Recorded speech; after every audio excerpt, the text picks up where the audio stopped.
and welcome to Hasu Hour. I'm your host, Zerg.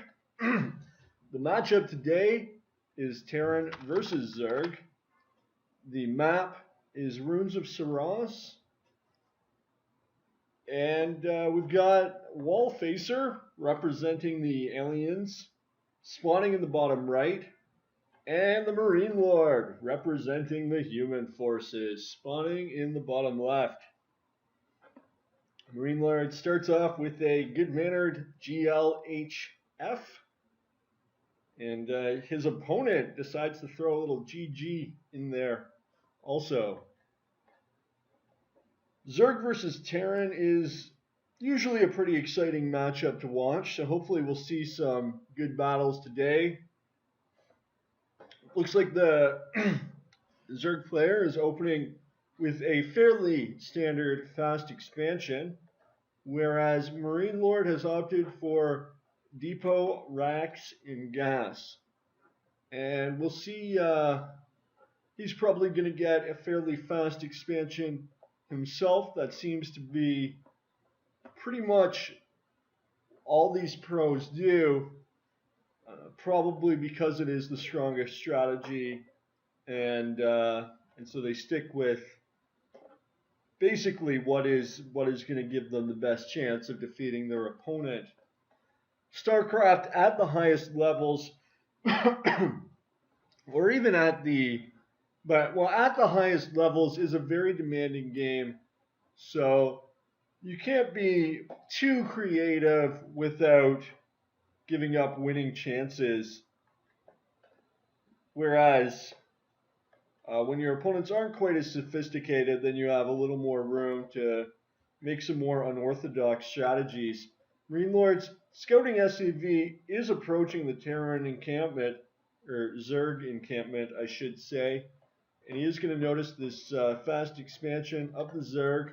Spawning pool completes, and we are going to see some queens being built here to begin with the larva injects, as well as in order to facilitate creep spread and to defend against early Reaper aggression.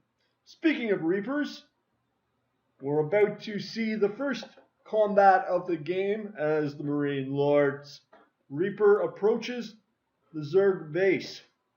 And he sees the lings, and he's got to get off the creep very quickly there. He does manage to get some nice hits, but look at that micro by Wallfacer, pulling the weakened ling away. And this is one badly damaged Reaper, but it has managed to accrue 6 kills and do a little bit of damage. Nothing too devastating there. Double queen defense for Wallfacer. He's left his main temporarily queenless in order to fend off this one Reaper threat. And it's pretty cool how much of a threat that a skilled player can pose with just a single Reaper. The kiting ability prevents the lings from doing too much damage to it. Note the Overlord placement here, just extending Menace's Wallfacer's vision of the area surrounding his base, so he can keep an eye on Reaper pressure, such as MarineLord has demonstrated thus far. Speedling upgrade for the Zerg, so it is going to be a little more difficult for the Reaper to continue its harass.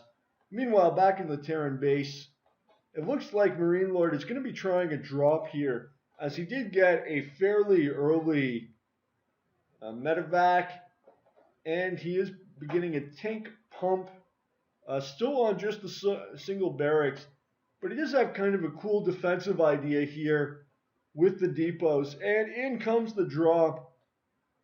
Unfortunately, there aren't really any overlords along the way, so he might be able to get in undetected, although certainly this overlord here could catch on. Now, nice little distraction technique as he pulls the Lings out with his Reaper, and in comes the drop. This could be devastating for the Zerg forces. The Widowmine buries, and it's scrambling to get in a better position here. Manages to take out a drone, and the Lings are going to try to kill these Marines here. The dropship, not a ton of room to maneuver, and the dropship goes down, and the drop is defeated, and the mine detected by the Spore Crawler. So pretty good drop defense there, but still very even game, very close supply count. Zerg grabbing his third base, and Terran macroing up, throwing down another barracks and command center, so he's going to try to take his third base as well. He does have pretty good defenses. Not that it looks like the Zerg player is going to attack anytime soon. He really, and a Liberator in the Zerg main. The Queen might be able to get up here and attack it, so he is going to have to exit defender mode and fly away a little bit, but still a lot of hit points on this Liberator, so he might be able to continue doing a little harass here. And this is such a beautiful position because it's very difficult. Oh, and he should not have unsieged. The Queen was getting hit. There was just no way that the Terran could, the Zerg could actually move the Liberator from that position. But MarineLord panicked just a little bit. So you see what he's doing here, and he's setting it up just so it's only in the range of one. He only needs to target really one mineral patch, because once one is unusable, they're pretty much all unusable. But finally, the Queen is going to be able to dislodge this Liberator, and it's taking a lot of damage here, down to 54 HP. But really effective Liberator harass for MarineLord. And it's not done yet. Sure, it's only got 2 kills, but he's been disrupting the mining. 2 more drones go down, 3 drones, and this is just perfect. It's only the last mineral that's targeted. Oh, and the Liberator is going to die. 18-9, and it is done. But really, really earned its keep. That was a phenomenally effective Liberator. Really annoying. And he's got another one here. He's been doing the same thing at the Zerg Natural. So really nice. And just relentless attacks here. But the Ling force trying to get us around, and the Marines are lifted to safety. That is truly annoying to deal with. And they're going to be dropped on the high ground where they do have an opportunity to heal. The medevac taking some hits from the Spore Crawler, but he is going to be able to get his guys to safety and target this Zerg 4th base. So doing really good work on these attacks. The Lings in their elite single file formation targeting the Marines, and this hatchery is taking a lot of damage, but it is not going to go down. So as ably as MarineLord has been attacking, wallfacer has been fending off these attacks with just absolute tenacity. I mean, what an incredible showing from both players so far. This is really RTS gaming at its greatest. And guess what? MarineLord is not done dropping, but the Corruptors are going to pose a real problem, not for the Marines, but for the medevac, which is stealthily trying to escape here, just chilling out over here, hoping not to get caught. And I guess he can't be seen. Another Terran attack, encountering a Ravager Baneling force, but the Corrosive Bile is going to miss, and the tank support here, very nice, but splash damage from the mines, actually taking out a few Marines there. They are friendly fire friendly, so you got to watch out for that, or friendly fire unfriendly. I mean, depending on your definition of the word is. Uh, a stray medevac chilling, trying to find his way home, caught in the middle of enemy territory, and those mines are going to get picked off by the Ravager Ling force. Interesting composition here. Ravager, Ling, Bane, Corruptor. Are we going to see some hive play? Are we going to see Brood Lords, or what's the plan? Who knows? Still 4 bases for the Zerg, 3 for the Terran. So the Zerg does have that eco advantage going for him. And it looks like MarineLord says, you know what? You might have the money, but I got the men. And it looks like he's going to try to. Well, I thought he was going to end it, but it appears he's regrouping and going home. Maybe he's, I don't know what he's doing, actually. Guess he feels he's not strong enough, or I don't know. In comes some banelings here, though. Nice little depot setup, actually, blocking the Banes from getting in to the SCVs. MarineLord has no doubt dealt with that attack before, because that is just perfectly set up to handle that exact threat. Marine Mine Army on the attack, and a massive collision of the Zerg and the Terran forces. Banelings just tearing up the Terran force, and the Ravagers taking out the tank, but getting eaten up by the stimmed Reens. And in come more Banelings. Is MarineLord going to be able to escape here? His dropships are going down. The Corruptor is actually doing very nicely, but 2, 3, almost 3 Corruptors destroyed by the Reens. But they're going to have to hightail it home because they have no medevacs, and they're not going to be able to fight without the healing power of those flying airships. So MarineLord taking a pause here, and wallfacer, meanwhile, massing up banelings. He does have 5 bases now, although MarineLord is grabbing his 4th. So Zerg has maintained consistently 1 extra base throughout the game. Very nice mass baneling balls here with a Ling accompaniment. And he does have a pretty good job of creep spread around all of his bases, connecting all of his bases, letting his units move more quickly, and allowing him to see exactly what is going on near his base. Suspecting some more drop play, wallfacer is repositioning his army to defend these bases, and there is a Terran advanced force, just a small strike force, not the totality of his army, which is mostly over here. And in comes some more drops. So MarineLord just relentless on these drops.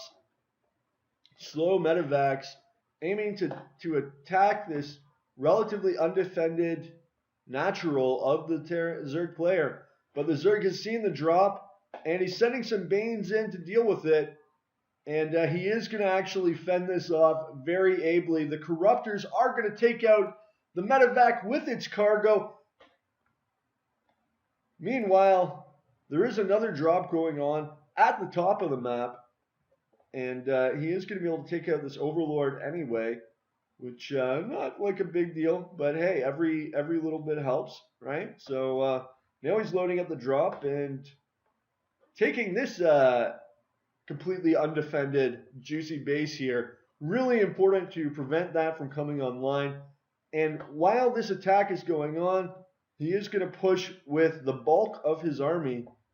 And those Lings not able really to do too much against the dropped force. Ultra Tech coming into play. And a nice little defensive position actually here for MarineLord's army. He does have the ground. Low ground is typically like a disadvantage. And we're seeing some ghost play here to counter the Ultralist with their rifle targeting shot thingy. Steady targeting does a lot of damage. 170 damage. So a nice counter. Meanwhile, speaking of counters, there goes the Terran base. Ultra Ling counter, just wiping that out. And that's really going to hurt MarineLord's eco. He's down to 1 base. So this is a very tenuous position to be in when you've only got 1 base and your opponent has 2, 1.5 anyway. And the targeting, the steady targeting, doing a lot of damage on those ultras. And this one's down to 24 hit points. But he gets healed by a queen. How he manages to pull off a transfusion while he's trying to micro this attack is utterly beyond me. I mean, these guys are just phenomenal in their micro and the simultaneous macro. But the Ultra Army is forced to flee from the Bio Ball. So Terran has a nice supply edge. And he's got to start recycling command centers. Because he does not really have the money to just be expanding. So looks like 2, I guess you can count this as 2 full bases for the Zerg, but Terran's going to saturation mine this new base pretty quick too. So but this base is mined out now, but once this is online, they're both going to have about 2 full bases, counting these 2 weakened bases as half a base. And of course, this one as a full base. So eco-wise may be pretty similar. Let's take a look at the income. Okay, a lot more income for blue, actually. And 12 more harvesters, too, although that is going to be compensated a little bit by the mule. And also, maybe as you get to drop on... Oh, no, this is devastating for wallfacer. He does not really have the income to be losing bases, even temporarily. This is trouble. This is big trouble. What a phenomenal attacking game from MarineLord. And wallfacer, I mean, he has defended this as best as humanly possible. What is going on with this Ghost Strike Force here? I guess he's scanning and looking for Ultramass that he can take out, something like that. Who knows? Bioball forces grouped up in the center of the map, ready to handle any Zerg attack. Another non-stop attack on wallfacer's coveted income here. Oh, phenomenal. This is really like a game-winning drop here. I mean, so critical. And he is going to be able to take out the hatchery down to 90-30 for 12 minutes. Gone. What a vital win there. Meanwhile, both players maxed on supply. There is a huge Ultraling army to deal with here. Mines and Ghosts doing the best they can, but it is very difficult to fight this massive Ultra army. The Ultras with their +7 armor now and the +3 attack, 44 Kaiser Blade damage. Really tough to take on. But he isn't going to be able to advance past the defender mode. Or is he? The Corruptor's taking out the Liberators, but these Ultras are getting eaten up by the massive damage of the Terran army. And nice micro here from MarineLord, doing a stutter step to avoid damage from the melee units, while still doing a lot of damage to the Ultras. wallfacer getting this very close base saturation mined on minerals, but this is a dangerous spot to put your expansion so close to the Terran army. It's not going to be hard for him to attack this. Meanwhile, he's got nothing up here in the north because of the relentless drops on his bases. Nice little advanced widow mines here. 7 and 2 kills respectively. Pretty good. Pretty nice location to put mines at. And the base has been scanned and the attack moves in.